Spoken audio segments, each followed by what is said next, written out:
एकत्रित कर यहाँ के गड्ढों में भरकर उसे मिट्टी से ढक दें तो यही भविष्य में उर्वरक बनेंगे।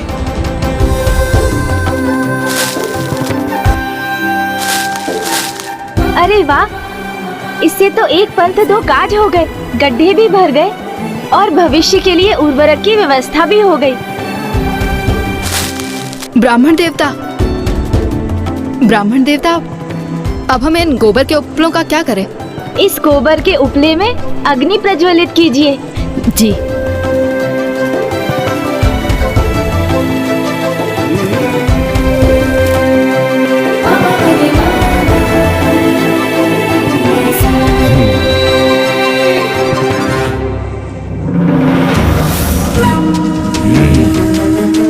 ये क्या हो रहा है?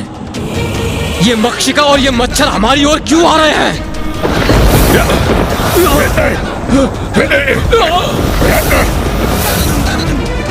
ये कौन अदृश्य वार करके हमें प्रताड़ित कर रहा है? हमारा आकार क्यों घट रहा है? हमारे कीटाणु ही हम पर आक्रमण कर रहे हैं।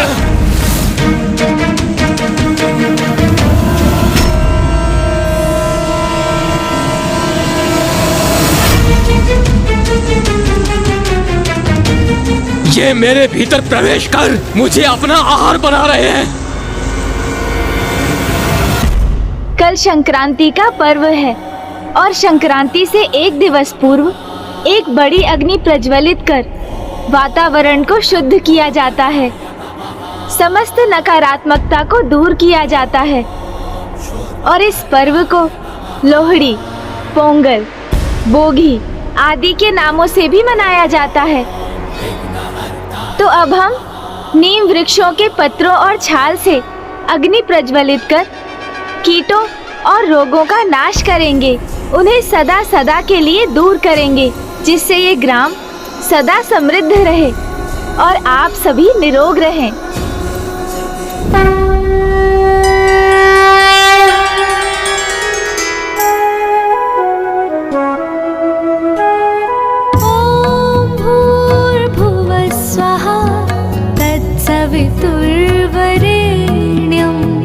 भर्गो देवस्य धीमहि धियो यो नः प्रचोदयात्। ॐ भूर्भुवः स्वः तत्सवितुर्वरेण्यम्। भर्गो देवस्य धीमहि धियो यो नः प्रचोदयात्। ॐ भूर्भुवः स्वः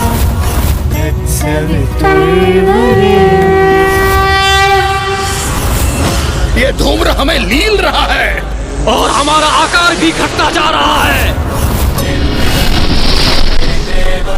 गरल और तरल का विनाश हुआ, अर्थात अस्वच्छता नष्ट हुई। प्रभु, आप तो हमारे लिए ईश्वर समान हैं। हमारे प्राणों की रक्षा करने हेतु आप दोनों को कोटि कोटि प्रणाम। आपने उचित समय पर आकर इतने अल्प समय में हमारे ग्राम को नष्ट होने से बचा लिया, इसलिए आप कोई साधारण मनुष्य नहीं हो सकते। आप अवश्य कोई दिव्य व्यक्तित्व हैं।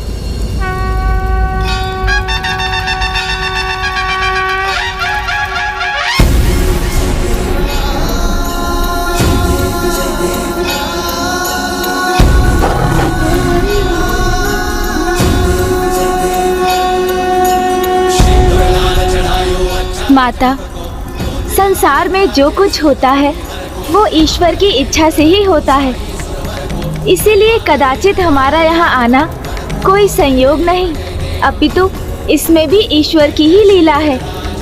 किंतु हम ब्राह्मण बालक कदाचित आपको स्मरण कराने यहाँ पहुँचे हैं कि आप सभी स्वच्छता के मार्ग से भटक रहे थे और आप सभी को उस मार्ग पर लौटना चाहिए। और ये भी स्मरण रखिए कि स्वच्छता के मार्ग पर चलने के लिए किसी को दिव्य अथवा असाधारण होने की कोई आवश्यकता नहीं।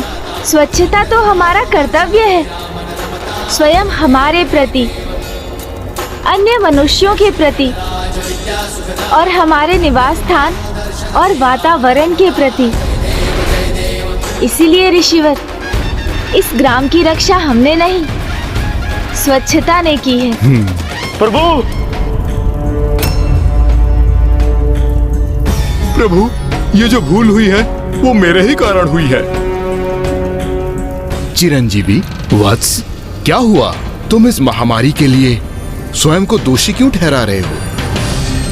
क्योंकि सर्वप्रथम यही स्वच्छता के मार्ग से भटका था।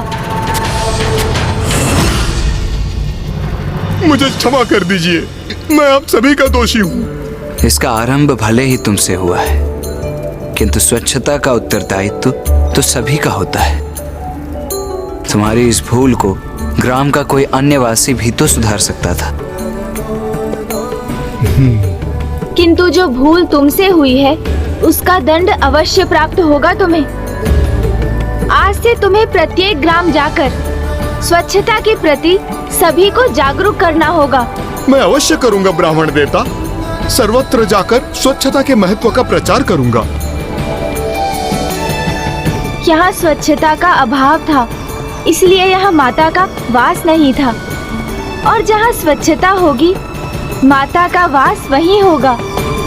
और जहाँ माता उपस्थित रहेंगी, वहाँ पर सुख समृद्धि स्वतः ही स्थापित होंगे और सभी जन स्वस्थ रहेंगे।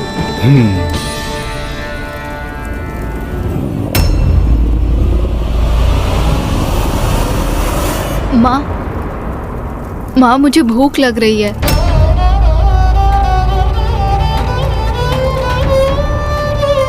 क्या हुआ? आप सभी के मुख पर पुनः चिंता की रेखाएं क्यों भर आई?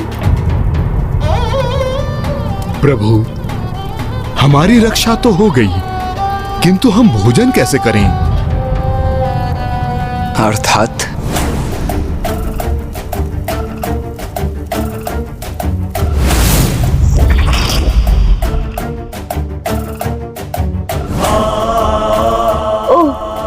समझा। सभी वृक्ष, पौधों, फल, नदियों में विष का प्रभाव जो है,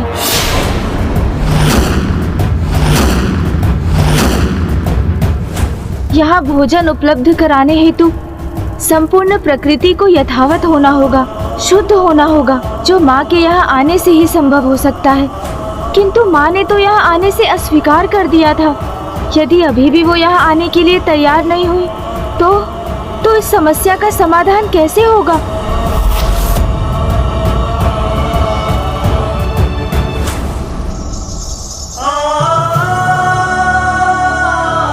माँ,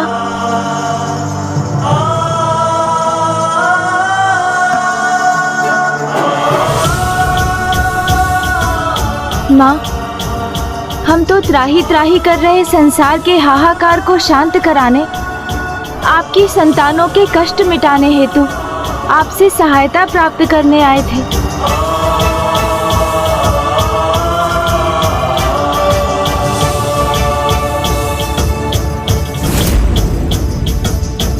आपसे ये पूछने के लिए मुझे क्षमा करें माँ, किंतु क्या आपने हमसे असत्य कहा? हमें मना करने के पश्चात क्या आप स्वयं ग्रामीणों की सहायता के लिए गई थी माँ?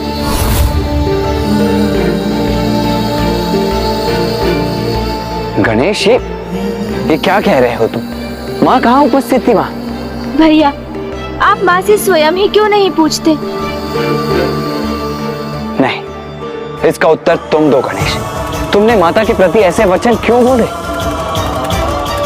भैया, आपको स्मरण है ना, जब हमने माँ से उस ग्राम में जाने के लिए अनुरोध किया था, तो उन्होंने हमारे अनुरोध को कितनी कठोरता से ठुकरा दिया था। आपके भक्त आपसे गुहार लगा रहे हैं माँ, गरल और तरल से इस संसार की रक्षा कीजिए माँ। नहीं, किंतु जब हम वहाँ थे तो मैंने वहाँ माँ को स्वयं देखा था। माँ वहाँ उपस्थित थी।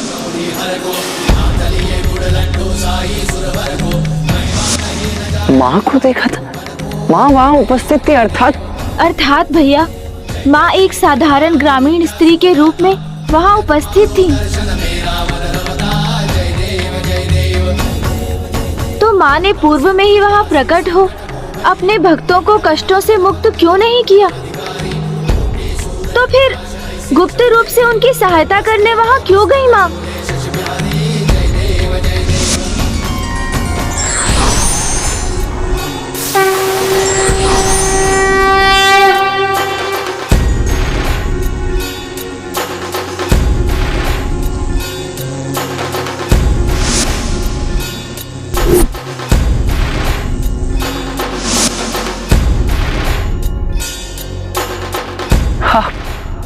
आप स्वयं वहां उपस्थित थी माँ। मैं समझ गया माँ। दुर्गमासुर के असुर गरल और तरल आपकी ही दिव्य योजना के भाग थे ना? और वो दिव्य योजना क्या थी पुत्र, और क्या ध्येय था उसका? अपने भक्तों को ये शिक्षा देना कि आप उनकी रक्षा के लिए सदा तत्पर हैं, किंतु उन्हें भी अपने कर्तव्यों के प्रति जागरूक रहने की आवश्यकता है। भक्ति और प्रार्थना आवश्यक है, किंतु उनके साथ परिश्रम रूपी साधना भी अनिवार्य है। हाँ पुत्र, जगत माता हूँ मैं, जगत जननी हूँ मैं। मेरा आशीष सदा अपने सभी भक्तों पर बना रहता है, किंतु मेरी कृपा, मेरा दर्शन प्राप्त करने के लिए मेरे सभी भक्तों को सात्विक जीवन का चुनाव करना अनिवार्य है। और मात्र भीतर से ही नहीं, अपितु बाहर से भी सात्विक होना। ऐसी दिनचर्या का पालन करना अनिवार्य है जिससे आपके भक्त सदा स्वच्छ रहें। मुझे स्मरण है माँ कि आपने भी मुझे यही प्रथम शिक्षा दी थी। सर्वप्रथम तुम्हें दातून करना और फिर स्नान।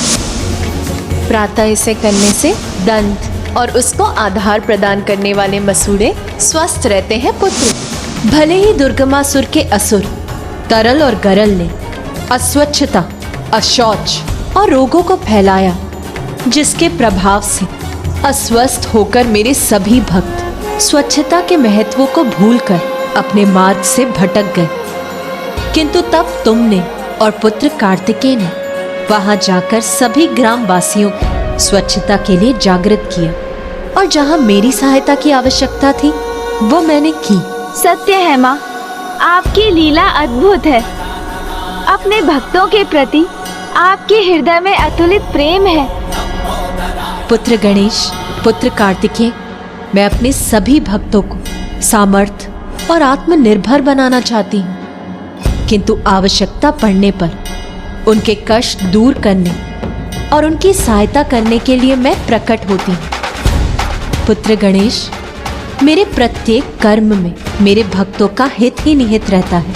पुत्र कार्तिकेय, पुत्र गणेश,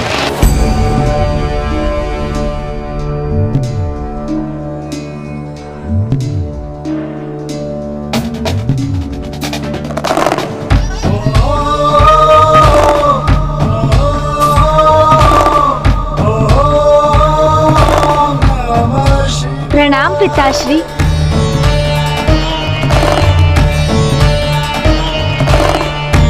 माता, आपकी लीला और प्रथम पूज्य गणेश जी और देव सेनापति कुमार कार्तिकेय के मार्गदर्शन और सहायता से पृथ्वी पर सब कुछ स्वच्छ हो चुका है।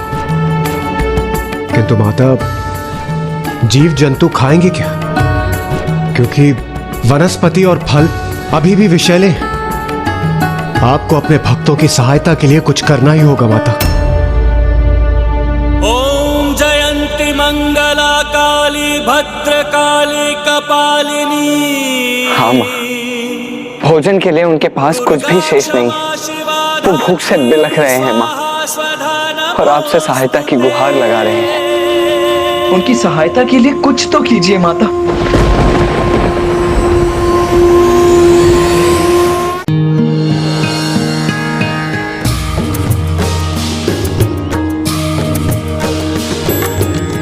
गिरि नंदिनी नंदित मेदिनी विश्व विनोदिनी नंदिनुते गिरिवर बिंदु शिरोधिनी वासिनी विष्णु विलासिनी जिष्णुते।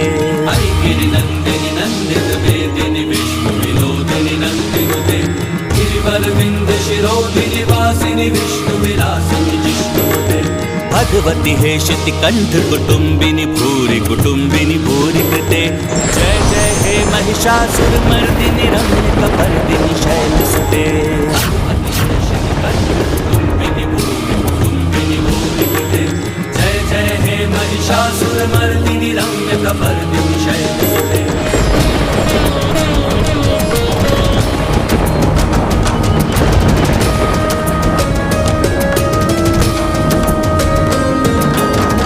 वर्षिणि दुर्धर धर्षिणि दुर्मुख मर्षिणि हर्षरते त्रिभुवन पोषिणि शंकर तोषिणि किल्बिष मोषिणि घोषरते वर्षिणि दुर्धर धर्षिणि दुर्मुख मर्षिणि हर्षरते त्रिभुवन पोषिणि शंकर तोषिणि किल्बिष मोषिणि घोषरते तनुज निरोषिणि दितिसुत रोषिणि दुर्मद शोषिणि सिंधु सुते जय जय हे महिषासुर मर्दिनि रम्य कपर्दिनि शैल सुते तनुज निरोषिणि दितिसुत रोषिणि दुर्मद शोषिणि सिंधु सुते जय जय हे महिषासुर मर्दिनि रम्य कपर्दिनि शैल सुते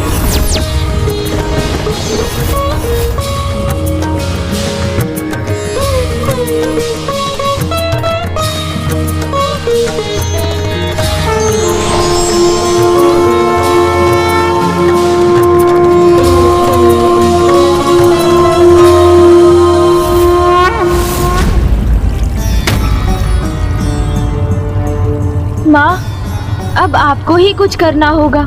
हाँ माँ, क्योंकि अब इस स्थिति को केवल और केवल आप ही सुधार सकती हैं माँ।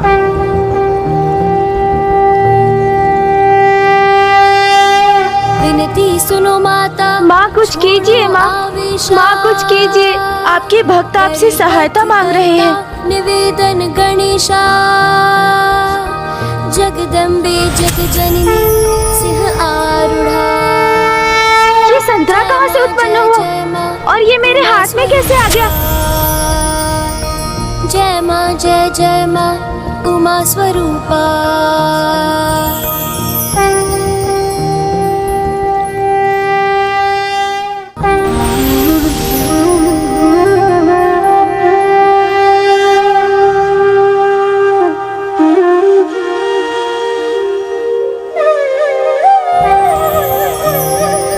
माता अपने नवीन रूप में आ रही है।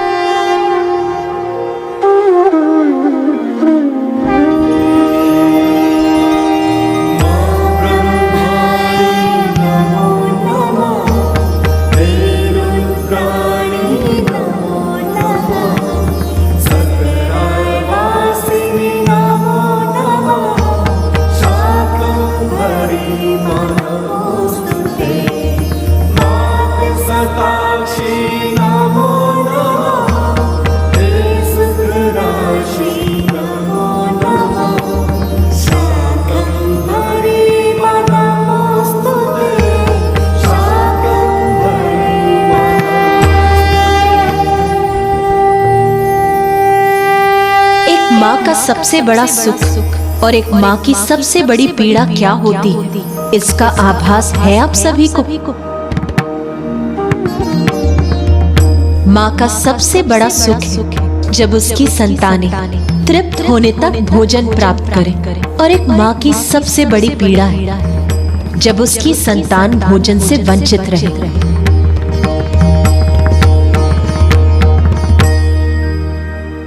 नहीं, मैं अपनी संतानों को भूखा कदापि नहीं रहने दूंगी।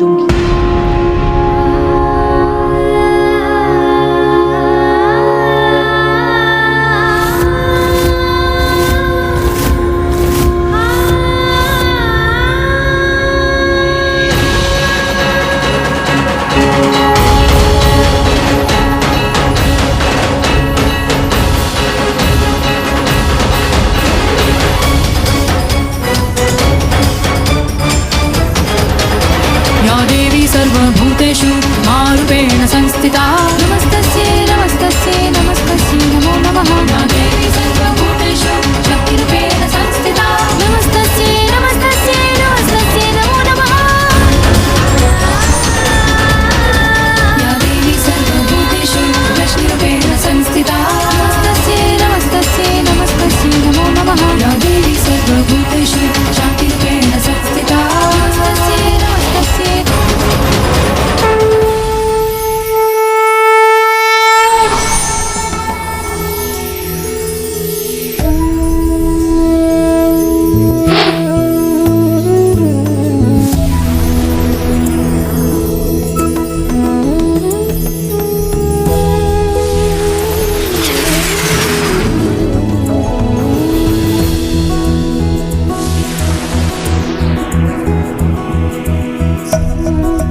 अद्भुत।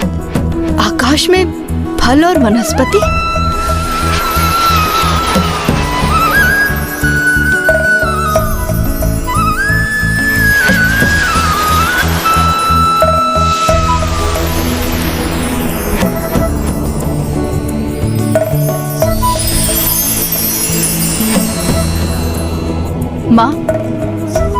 माँ देखो,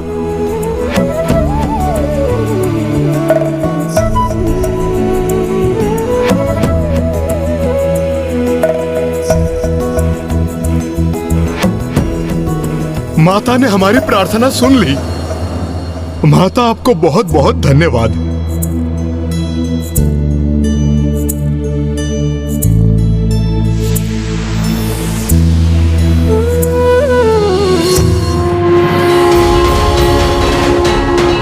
अब हमें फल और वनस्पति प्रचुर मात्रा में उपलब्ध है।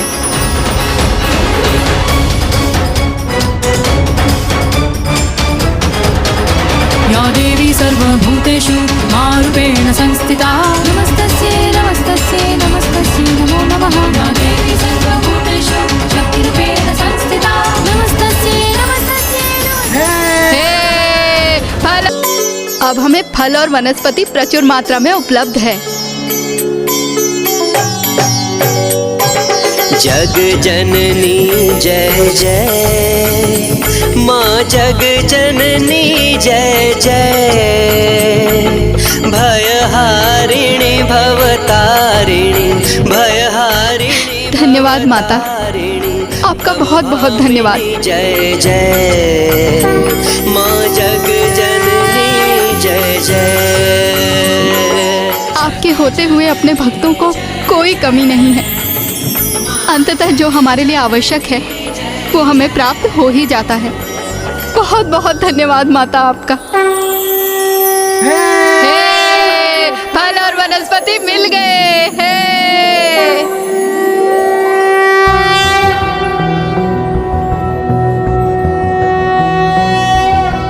प्रातर्यास्यात्कमारि कुसुमकलिकया जापमाला जयन्ती मध्याह्ने देवी शाकुंभरी,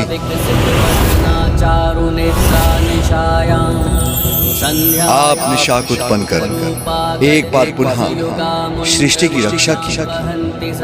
इसलिए आपका ये रूप आपको आपके स्वरूप में समस्त संसार माता शाकुंभरी कहकर पुकारेगा।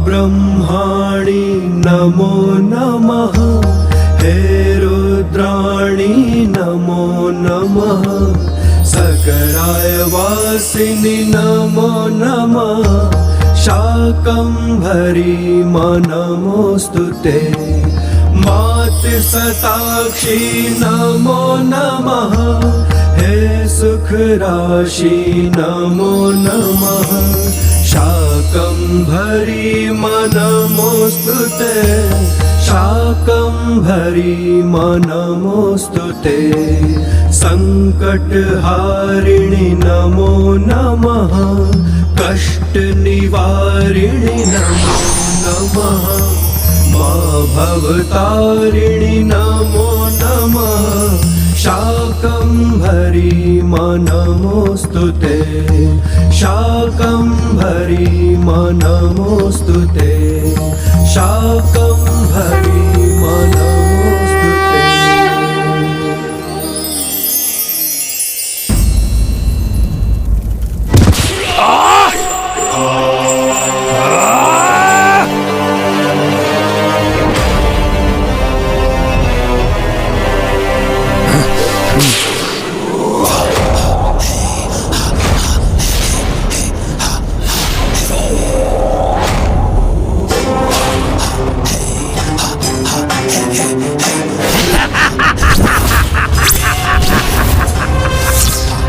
एक नवीन फल, अर्थात गरल तरल असफल हो गए। संसार में आज स्वस्थ और रोगों को फैलाने में असफल रहे वो।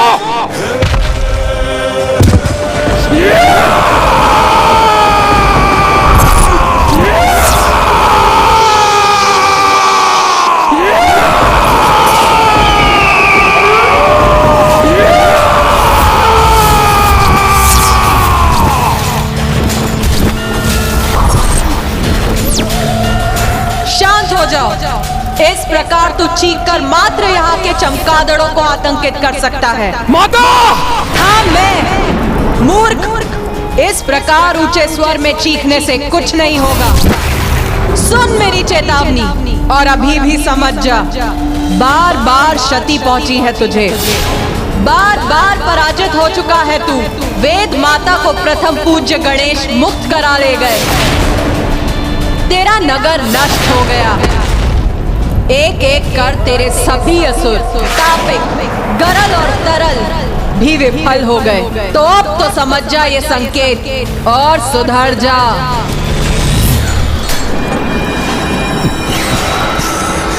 इसमें आपका दोष नहीं है माता। ये तो माँ का कर्तव्य है कि वो अपनी संतान और अपने भक्तों की चिंता करे। मैं आपका परम भक्त हूँ माता, इसलिए आपका स्नेह मेरे प्रति है और इसलिए आप मुझे सावधान कर रही हैं। किंतु मैं दुर्गमासुर हूँ, दुर्गमासुर हूँ,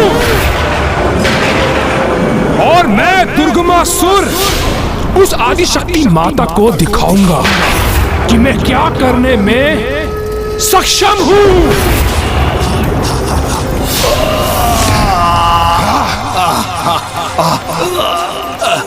रक्षा कीजिए महाराज, सहायता कीजिए महाराज। सहायता की आवश्यकता दुर्बलों को पड़ती है। दुर्गमासुर के राज्य में ऐसे दुर्बलों का कोई स्थान नहीं है।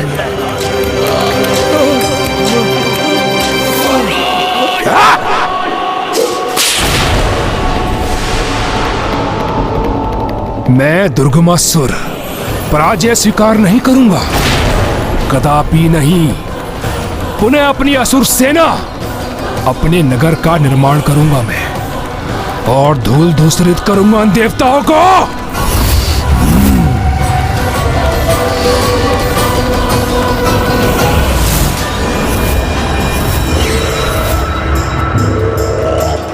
असुर, मेरे पिता महान असुर रूरू का वध किया था उस देवी ने।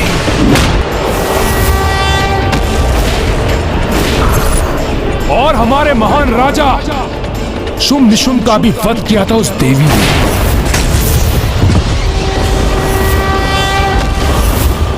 और आज वही देवी तुम्हारे महाराज दुर्गमासुर का वध करने का प्रयास कर रही है। मेरे असुरों, मैंने अपना सर्वस्व तुम्हारे प्रति समर्पित किया है और अब तुम्हें मेरे लिए भी कुछ करना होगा। तुम सभी को मेरे लिए युद्ध करना होगा और मेरे नगर का नव निर्माण करना होगा। और तुमने यदि ऐसा नहीं किया तो मैं तुम्हारा वध कर दूंगा। अब चुनाव तुम्हें करना है, मेरे लिए कार्य करना है या मेरे हाथों मृत्यु प्राप्त करनी है। अवश्य महाराज, अवश्य महाराज, हम आपके साथ हैं महाराज। असुर राज दुर्गमासुर की। दुर्गमासुर पराजित नहीं हुआ है, वो तो पुनः खड़ा हुआ है। मैं पुनः खड़ा हुआ हूँ। दुर्गमासुर, दुर्गमासुर, दीपक की ज्योति भी बुझने के पूर्व एक बार अवश्य फड़फड़ाती है। तेरे साथ भी अभी वही हो रहा है, क्योंकि तू सुधरेगा नहीं।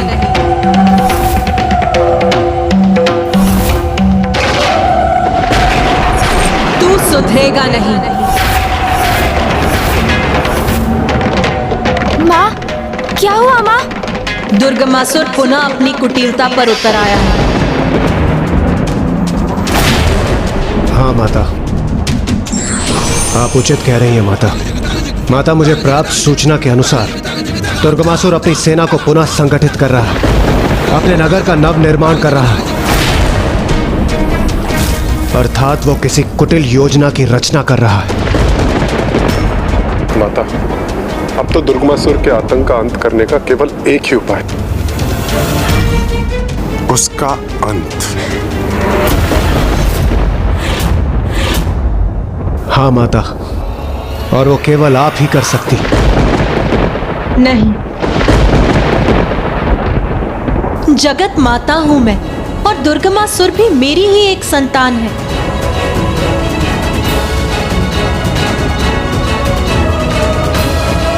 किंतु दुर्गमासुर तो दुष्टता की पराकाष्ठा है माँ। वो आपके ही भक्तों के लिए संकट बनता जा रहा है। जो भी हो, किंतु पुत्र कार्तिकेय, मैं तो अपने मातृ धर्म का परित्याग नहीं कर सकती, और किसी भी अवस्था में मुझे अपनी संतानों को सुधरने का एक अंतिम अवसर प्रदान करना ही होता है, और वही अंतिम अवसर दुर्गमासुर को भी प्राप्त होगा। किंतु माँ, यदि उसने अभी भी आपकी चेतावनी पर ध्यान नहीं दिया तो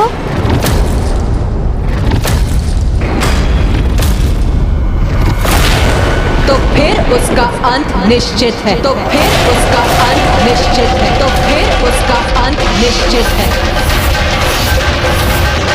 देवी काल रात्रि, देवी काल रात्रि, देवी काल रात्रि,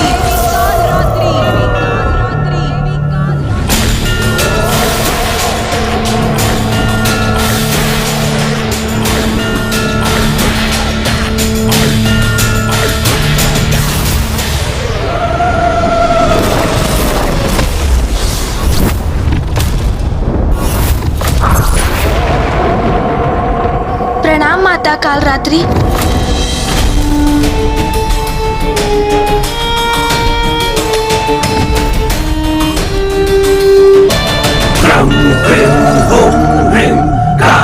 आपने मेरा आवाहन किया माता, आदेश दीजिए। देवी काल रात्रि, आप मेरी और स्वामी की दूत बनकर जाइए और दुर्गमासुर को समझाइए। और उनके लिए मुझे किन साधनों का प्रयोग करना होगा माता? नहीं देवी काल रात्रि, ये उसकी अंतिम चेतावनी है। आप उसे समझाने का प्रयास कीजिए, क्योंकि शांति संधि में ही संसार का हित है। इसीलिए उसे समझाने का प्रयास करिए कि वो पाप का परित्याग करे, अन्यथा उसका पतन, उसका विनाश होकर ही रहेगा।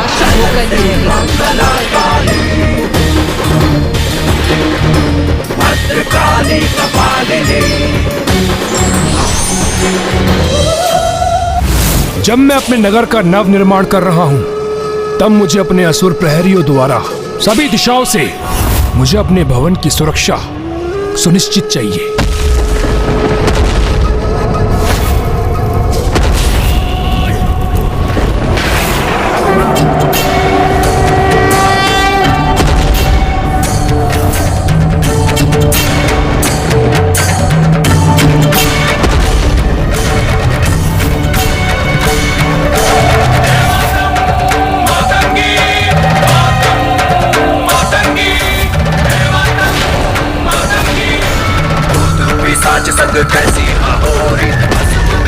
ये क्या है?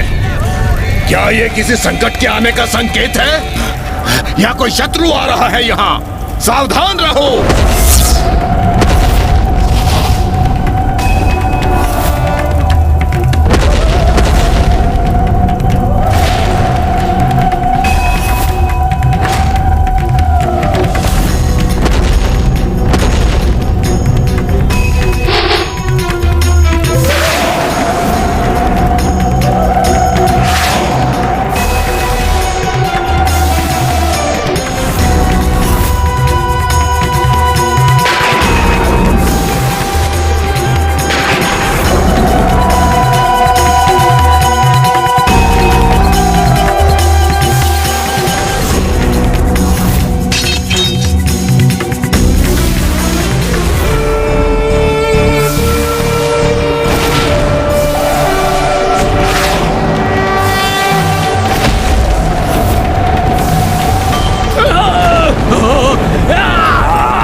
ये क्या हो रहा है? माता काल रात्रि तो आपकी सबसे उग्र और कठोर स्वरूप है, और वो तो युद्ध के लिए तत्पर है, किंतु आपने उन्हें ही दुर्गमासुर के पास उसे अंतिम चेतावनी देने भेज दिया। माँ, पुत्र गणेश, अंतिम चेतावनी कभी विनम्रता से नहीं दी जाती। दुर्गमासुर जैसे दुष्ट असुर को यदि उचित पद दिखाने के लिए यदि अपनी उग्रता का परिचय देना आवश्यक हो तो वो भी करना होगा, क्योंकि जो दुर्बल है वो कभी शांति स्थापित नहीं कर सकते और अपने शत्रु से शांति वार्ता करने हेतु उसे अपनी शक्ति का परिचय कराना आवश्यक होता है।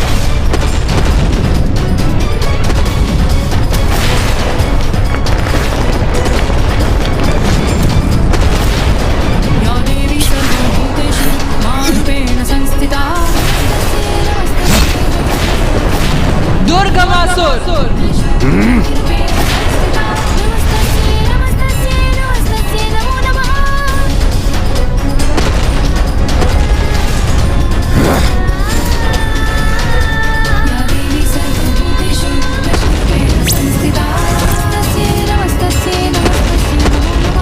ये स्त्री कौन है?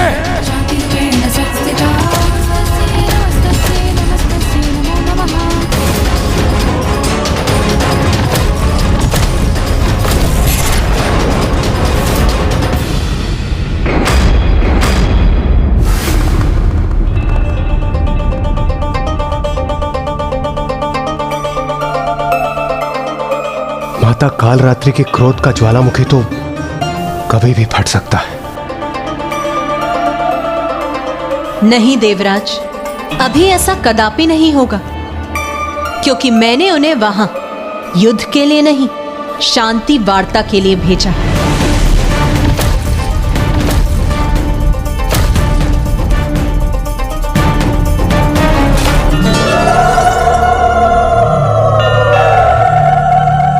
देवी कालरात्रि, आप मेरी और स्वामी की दूत बनकर जाइए और दुर्गमासुर को समझाइए, क्योंकि शांति संधि में ही संसार का हित है। माता का आदेश है, इन दुष्टों का संहार नहीं करना है मुझे, तो बिना इनका अंत किए इन्हें अपने मार्ग से हटाऊंगी मैं।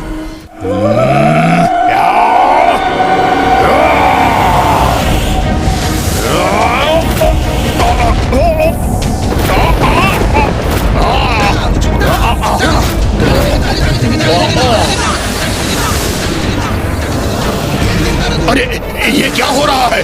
हम ऊपर कैसे उठे जा रहे हैं? महाराज, हमारी रक्षा कीजिए। आगे नहीं बढ़ सके मेरे असुर। वो तो लौट कर यहीं गिर रहे हैं। ये कैसे संभव है?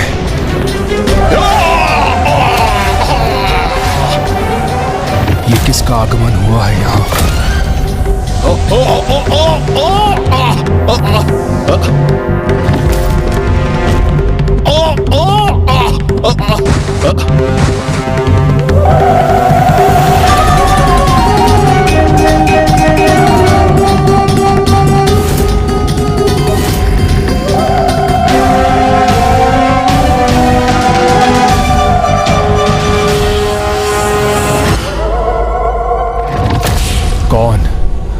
कौन है ये देवी जो बड़ी उग्र और भयंकर प्रतीत हो रही है?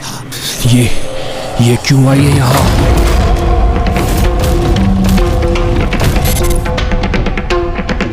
दुर्गमासुर, रोको अपने असुरों को। अस्त्र झुकाने का आदेश दो इन्हें। मैं यहाँ युद्ध करने नहीं, शांति स्थापित करने आई हूँ। शांति का प्रस्ताव लेकर आई हो तुम? तो तुम्हें ज्ञात हो ही गया कि मैं अपने बल से कितना आतंक मचा सकता हूं।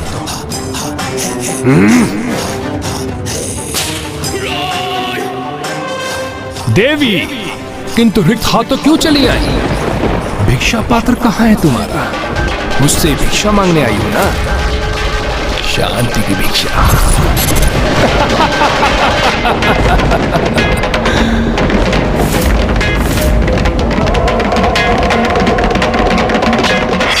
अरे इसमें इतना क्रोधित होने की क्या आवश्यकता है देवी? तुम मुझसे कुछ मांगने ही आई हो ना? शांति की भिक्षा, तो उसके लिए भिक्षा तो मांगनी होगी, किंतु तुम्हें नहीं। उस महादेव पुत्र को अन्य देवी देवताओं के साथ भिक्षा पात्र लेकर आना ही होगा। और मेरे समक्ष शीश झुकाकर शांति की भीख मांगनी होगी। और मेरे सामने शीश झुकाकर गिड़गिड़ाकर शांति की भीख मांगनी होगी मुझसे।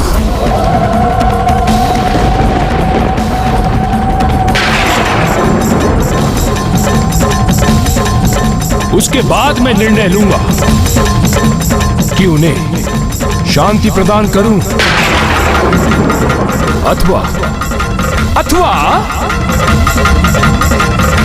उनके शीश उनके धड़ से विलक कर उन्हें मृत्यु दे।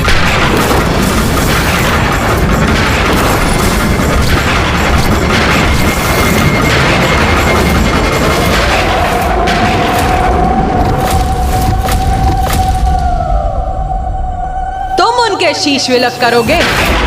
इतना सामर्थ्य नहीं है तुम में। मृत्यु का संकट तो तुम पर और तुम्हारे इन असुरों पर मंडरा रहा है।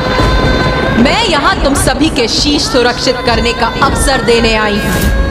उनसे युद्ध करने पर उतावले हो रहे हो तुम, जो स्वयं परम शक्ति, वो परम शक्ति जो अपनी पलक झपकाते तुम्हें भस्म कर सकती है। अरे दुष्ट, स्वयं आदि शक्ति ने जिस संसार की रचना की, जिस संसार में सभी जीव अपनी अपनी सीमाओं पर आनंद पूर्वक जीवन व्यतीत करते हैं, उस संसार को संकट में डालना चाहते हो तुम। उनकी संतानों को कष्ट देकर तुम अपने ही विनाश को निमंत्रण दे रहे हो। अभी भी समय है।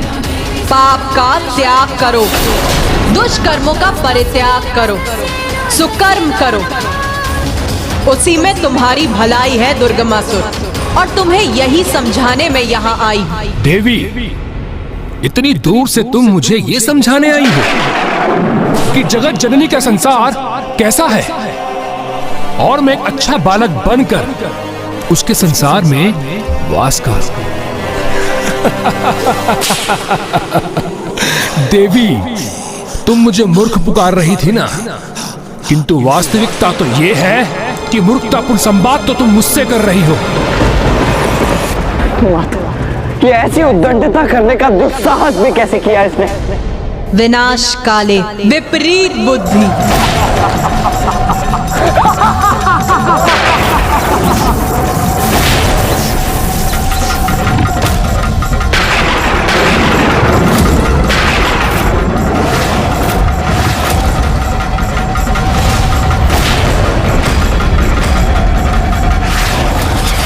बहुत साहसी हो तुम, जो मेरे भवन में प्रवेश कर मुझे ही चेतावनी दे रही हो। किंतु ये तो बताओ, तुम हो कौन?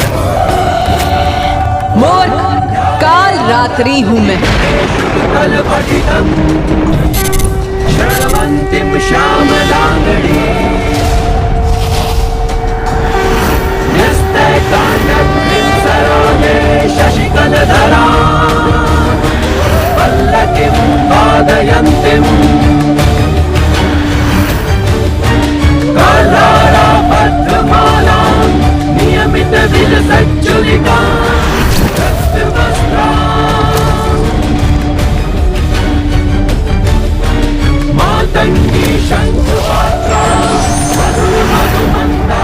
तुम्हें क्या प्रतीत हो रहा है देवी कि तुम अपनी ये तुच्छ सा शक्ति प्रदर्शन दिखाकर मुझे भयभीत कर दोगी?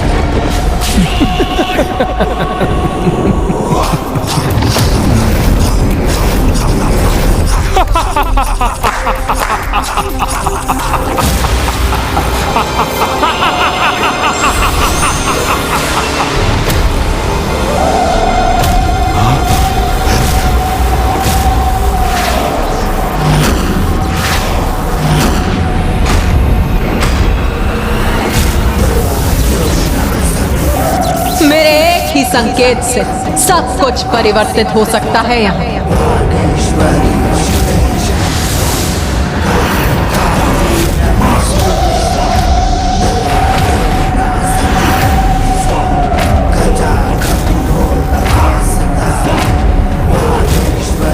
माता काल रात्रि काल चक्र को रोककर अपने उन्हीं शक्ति रूप के दर्शन दे रही हैं। अपनी शक्ति से सब कुछ स्तंभित कर दिया है माता ने। ये कैसे संभव है? सब कुछ थम कैसे गया?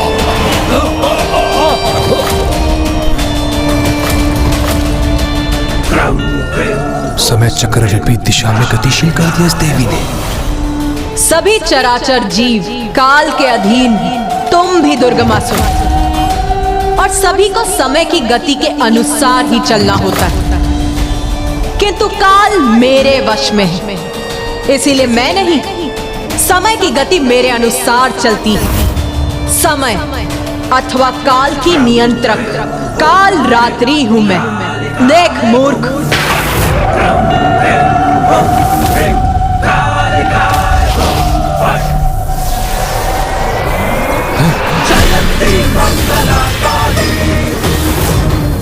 ये मेरा अमूल्य कलश है। काल को बांध सकती हूं मैं, और उसको उसकी समय की गति के अनुसार चलने पर मुक्त भी कर सकती हूं।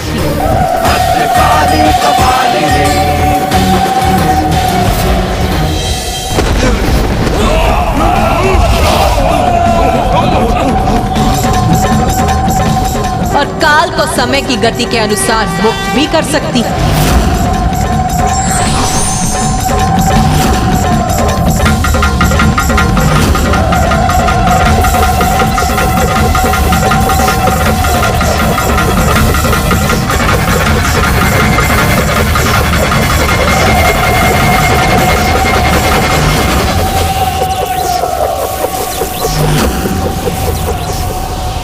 ये देवी काल चक्र को विपरीत दिशा में क्यों घुमा रही है?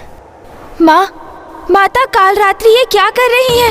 पुत्र गणेश, दुर्गमासुर को समझाने के लिए वो उन्हें उसके पूर्व की उस बिंदु पर ले जा रही है जिसका उसके जीवन में एक बहुत बड़ा महत्व है, जिस काल बिंदु ने उसके जीवन में एक अमिट छाप छोड़ी थी।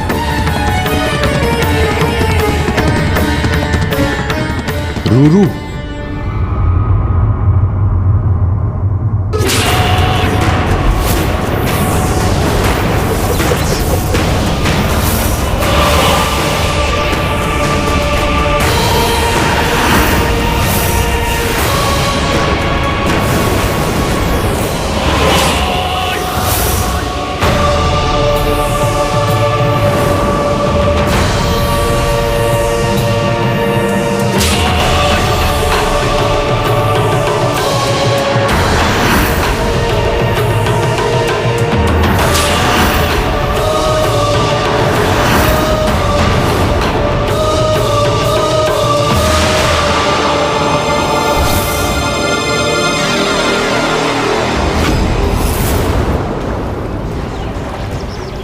दुर्गमासुर पुनः अपनी बाल्यावस्था में पहुंच गया।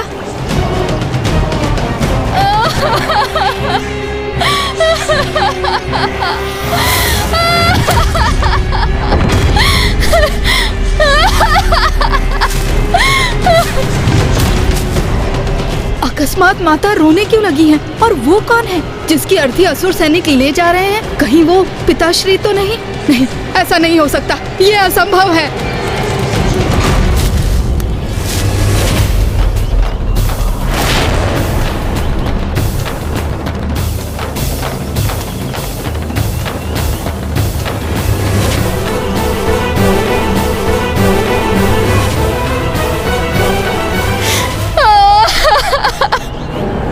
मेरे स्वामी, ये क्या हो गया?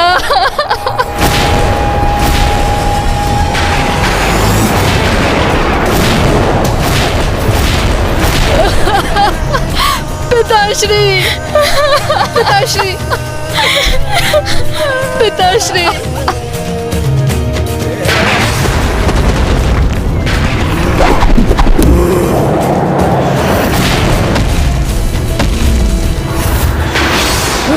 दुष्ट देवी ने वध कर दिया मेरे पिता का। दुर्गमासुर, प्रतिशोध, मैं अपने पिता के वध का प्रतिशोध लूंगा। नहीं पुत्र, ऐसा कुछ नहीं करोगे तुम। तुम्हारे पिता असुर सम्राट शुंभ निशुंभ के सेवक थे। उनका आदेश था, इसीलिए तुम्हारे पिता माता से युद्ध करने को विवश थे, जिसका इतना भीषण परिणाम हुआ। पुत्र, उस देवी माता रानी पर कोई विजय प्राप्त नहीं कर सकता। वो अनंत हैं, वो अनादि हैं पुत्र। उनसे युद्ध करने का विचार अपने स्वप्न में भी मत लाना पुत्र, अन्यथा तुम्हारा विनाश निश्चित है पुत्र।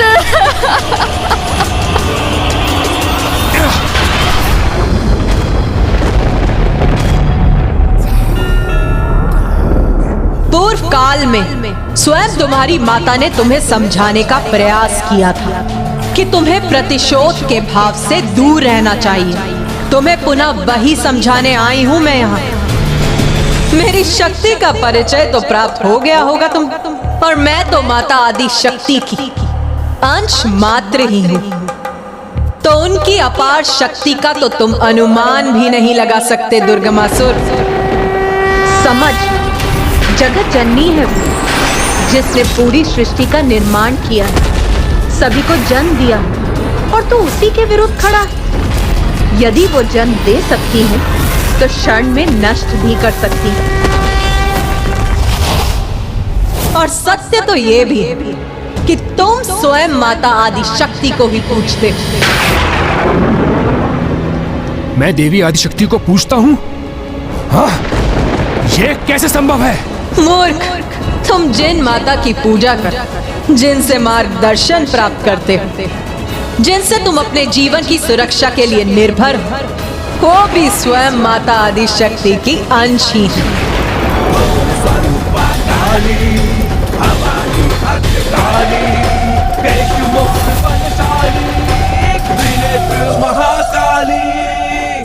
हाँ माता, आप सर्वथा उचित कह रही हैं माता।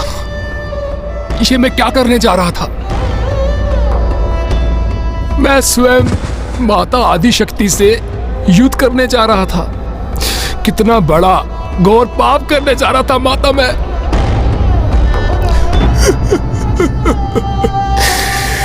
कितना बड़ा मूर्ख हूं माता मैं।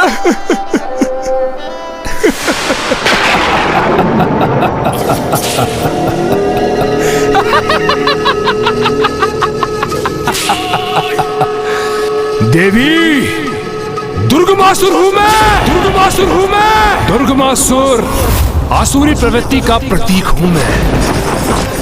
क्षमा याचना मैं करूंगा, मैं कदापि नहीं। यहां से सुरक्षित नहीं जाने दूंगा तुम्हें मैं देवी। तुम्हें बंदी बनाऊंगा और फिर देखता हूं क्या करती है तुम्हारी माता आदि शक्ति। उस मूर्ख दुर्गमासुर ने तो शांति वार्ता करने पहुंची माता की अवहेलना कर उनका अपमान करना आरंभ कर दिया है। कदाचित उसे ज्ञात है कि माता अपनी मर्यादा के कारण उसके प्राण नहीं ले सकती, किंतु अब माता कालरात्रि उस दुष्ट की धृष्टता का क्या प्रत्युत्तर देने वाली है।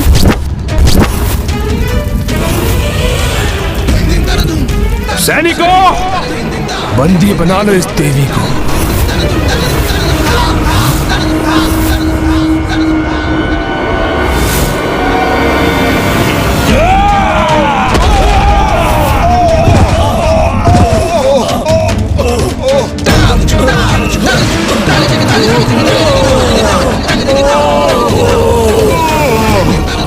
माता आप यहाँ?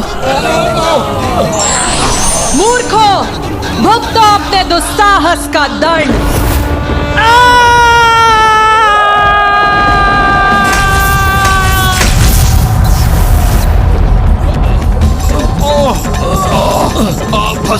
भस्म हो रहे हैं हम। कोई कष्ट दूर करो, कोई कष्ट दूर करो हमारा। भस्म हो रहे हैं हम। दुष्ट, तूने देवी काल रात्रि को क्षति पहुंचाने का प्रयास भी कैसे किया? इतना दुस्साहस कैसे किया तूने?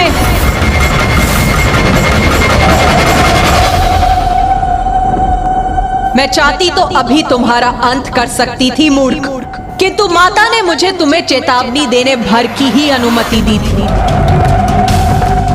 किंतु अब तो स्वयं परम शक्ति ही तुम्हें भयंकर मृत्यु प्रदान करेगी, और वही है तुम्हारी नियति। सुधर जाओ दुर्गमासुर, अभी भी समय है, सुधर जाओ, देर नहीं हुई है अभी, सुधर जाओ। नहीं, ये सुधरने वालों में से नहीं है।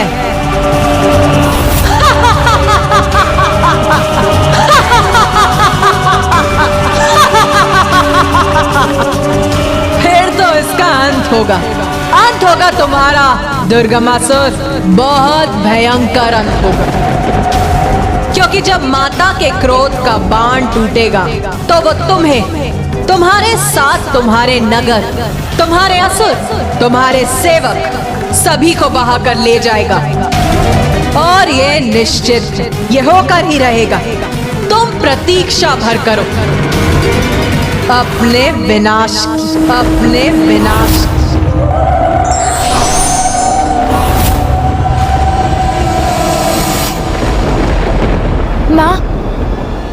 माता काल रात्रि तो दुर्गमासुर को चेतावनी देकर अंतर ध्यान हो गई।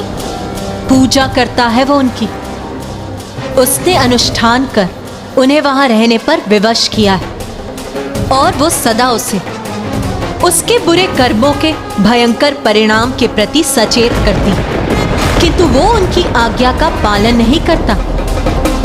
वो अपने समय के अनुरूप आचरण कर रहा है, और वहां उपस्थित देवी उचित समय और अवसर की प्रतीक्षा में है, क्योंकि उससे अत्यंत कुपित होने पर भी वो उसका, अपने भक्त का साथ नहीं छोड़ सकता। तब तक नहीं जब तक वो अपनी पूजा, अपने अनुष्ठान में कोई भूल नहीं करता।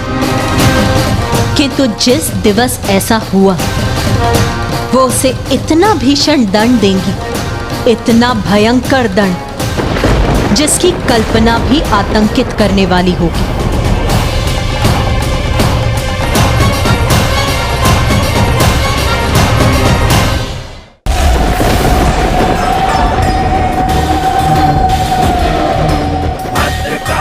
माता, ये किस मूर्ख अहंकारी को समझाने के लिए भेज दिया था आपने मुझे?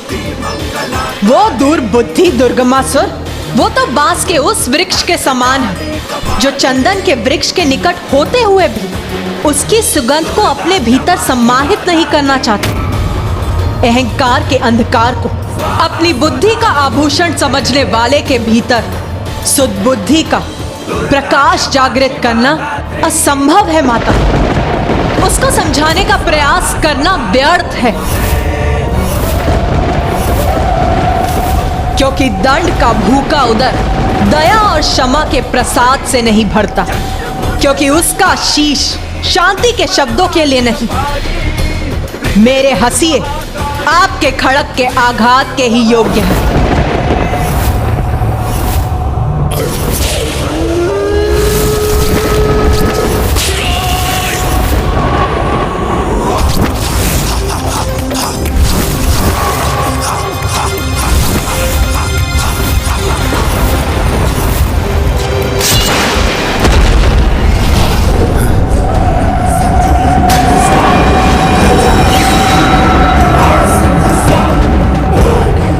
रे दुष्ट, जो जगत जननी है, सर्वोच्च माता है, समस्त ब्रह्मांड की दिव्य शक्तियों में जिनका शीर्ष स्थान है, उन्होंने तुझे धर्मनिष्ठ होने का, सुधरने का आदेश दिया है, और तूने तो उनके आदेश को भी नकार दिया। नहीं माता, नहीं, ये कटु वचन उचित नहीं है, उचित नहीं है माता। उचित तो वो नहीं है जो तू कर रहा है। अभी भी समय है दुष्ट, सुधर जा। मूर्खों के समान व्यवहार मत कर दुर्गमासुर। माता, मूर्ख तो बनाया आपने मुझे। जो वचन काल रात्रि ने मुझसे कहे थे, वही वचन आपके मुख से प्रस्फुटित हो रहे हैं। माता मेरी है, आप मेरी, और साथ दे रही है मेरे शत्रुओं का। मैं आपकी भक्ति भाव से पूजा करता रहा और आपने ऐसी छल युक्त क्रीड़ा की मेरे साथ। मूर्खता ही तो थी मेरी। जिनसे युद्ध करना है उन्हीं की सहयोगिनी की पूजा कर रहा हूँ। सहयोगिनी नहीं मूर्ख, माता की ही अंश हूँ मैं, माता की ही अंश हूँ मैं। माता आदि शक्ति की ही रूप हूँ मैं। और मैं तो क्या, ये समस्त संसार उन्हीं का अंश है। और सत्य तो ये है मूर्ख कि तू स्वयं भी उसी सृष्टि का एक तुच्छ भाग है, जिनकी कृपा से ये सृष्टि है जिसमें वो दुष्ट वास करता है, जिनकी कृपा से श्वास प्राप्त होती है उसे, जिनकी कृपा से जीवन है उसका, उसी से शत्रुता ठान बैठा है वो। ऐसे मूर्खों के पास तो शांति संदेश के लिए देवर्षि नारद को ही भेजना चाहिए था आपको, क्योंकि अपने शब्दों में मिठास घोलकर दुष्टों को समझाना नहीं, उन्हें दंडित करने हेतु उनका संहार करना है मेरा स्वभाव।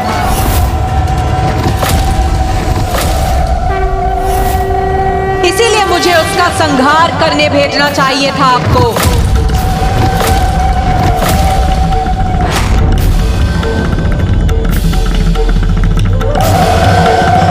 भैया, दुर्गमासुर ने तो माता कालरात्रि के भीतर भीषण क्रोध उत्पन्न कर दिया है।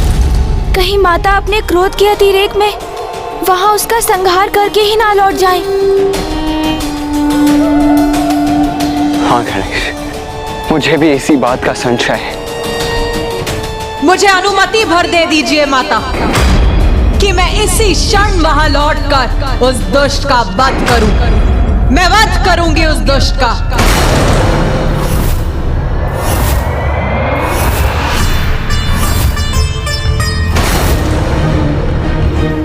ऐसा कोई नहीं है जो दुर्गमासुर को दुर्बल समझे, जो मुझे चुनौती देकर आगे बढ़ने का प्रयास करे। रस्सी जल गई किंतु बल नहीं गया। मूर्ख, तुझ में ना ही वो बल है और ना ही वो बुद्धि कि तू ये समझ सके कि तेरे हाथों में जो खड़क है उससे कहीं अधिक प्रचंड और कहीं अधिक धारदार खड़क तेरी ओर बढ़ रहा है, तेरा अंत करने के लिए। बहुत बड़ा भक्त बनता है ना तू मेरा, बहुत पूजा भी की है तूने मेरी, तो जा, मैं तुझे आभास करने की शक्ति प्रदान करती।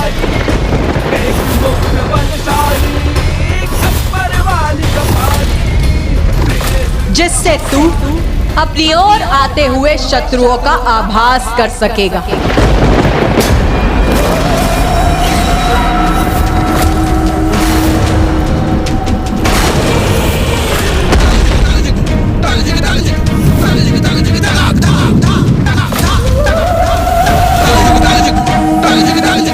उस मूर्ख दुर्गमासुर ने तो शांति वार्ता करने पहुंची माता की अवहेलना कर उनका अपमान करना आरंभ कर दिया है। कदाचित उसे ज्ञात है कि माता अपनी मर्यादा के कारण उसके प्राण नहीं ले सकती, किंतु अब माता कालरात्रि उस दुष्ट की धृष्टता का क्या प्रत्युत्तर देने वाली है।